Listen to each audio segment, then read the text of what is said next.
Interesting. Okay. I'm very lucky that I have a background in medicine, but I also have a background in art.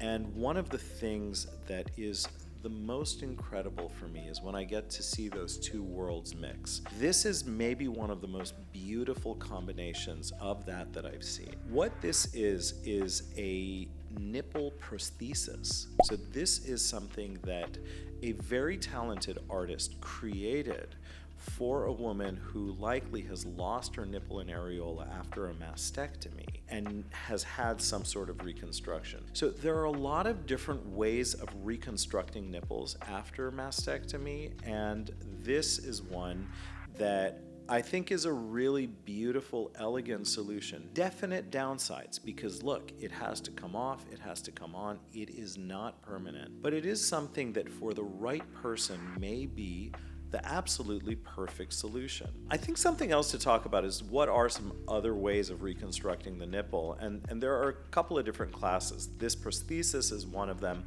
Another one that is occasionally used is an actual tattooing of the areola, and a really cool kind of 3D tattooing of a nipple that looks like it's projecting even if it's just flat. Another approach that we'll often do is to actually physically reconstruct the nipple, either using local tissue around the breast that we sort of do this crazy origami thing to create a nipple. We'll often tattoo around it, put skin grafts around it. You know, there are a lot of different ways of addressing this.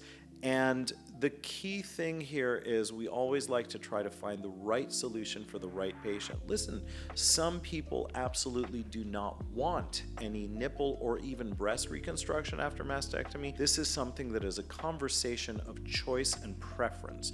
The good thing is that everyone who wants a reconstruction after a mastectomy should be afforded that, because in the old days, after mastectomy, a lot of women were told, well, that's it, you're lucky you don't have cancer, adios, see you later. Fortunately, we don't live in that world anymore. We have great options now.